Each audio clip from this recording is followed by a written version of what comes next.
Militer Israel akhirnya mengakui, ledakan keras yang mengguncang ibu kota Qatar Doha bukanlah peristiwa biasa. Ledakan itu ternyata merupakan upaya pembunuhan yang ditargetkan langsung kepada pimpinan senior Hamas.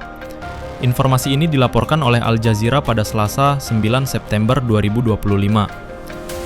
Serangan tersebut menjadi yang pertama kali dilakukan Israel di wilayah Qatar, sebuah negara yang selama ini berperan sebagai mediator kunci dalam negosiasi gencatan senjata antara Israel dan Hamas.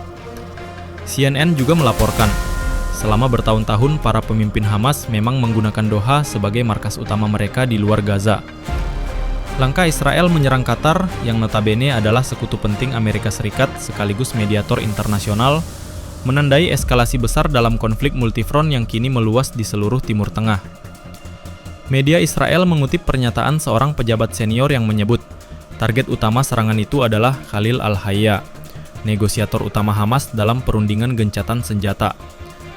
Bersamaan dengan serangan di Doha, Israel juga terus melancarkan bombardir di Gaza, Lebanon, Yaman, Suriah, hingga operasi harian di tepi barat yang masih diduduki.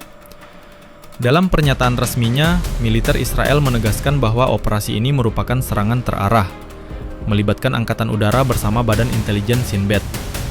Israel mengklaim targetnya adalah pimpinan tertinggi Hamas, yang dianggap bertanggung jawab atas tragedi 7 Oktober dan aksi perlawanan terhadap Israel.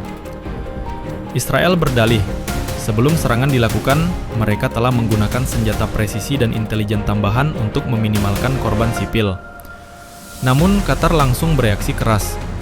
Majid Al-Ansari, juru bicara Kementerian Luar Negeri Qatar, menyebut serangan itu sebagai aksi kriminal dan pelanggaran berat terhadap hukum internasional.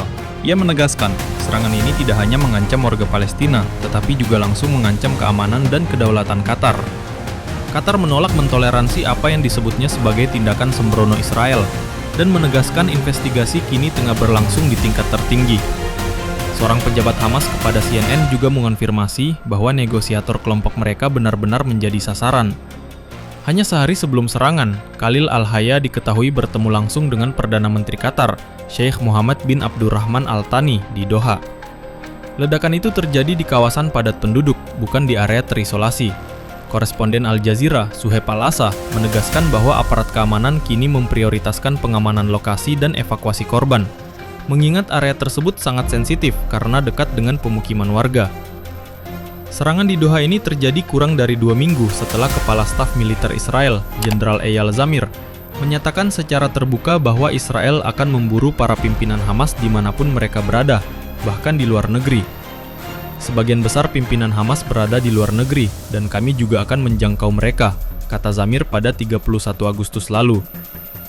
Menurut laporan koresponden Al Jazeera, Nida Ibrahim, serangan di Doha yang belum pernah terjadi sebelumnya ini memperlihatkan betapa beraninya Israel bertindak, bahkan hingga ke jantung negara mediator utama.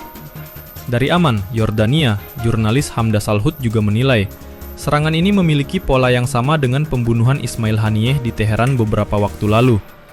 Israel mungkin mengklaim sudah berusaha menghindari korban sipil, namun dunia tentu tidak bisa begitu saja melupakan ribuan nyawa warga sipil di Gaza yang tewas akibat operasi militer Israel selama 2 tahun terakhir. Bagaimana menurut kalian terkait berita kali ini? Silahkan tulis di kolom komentar.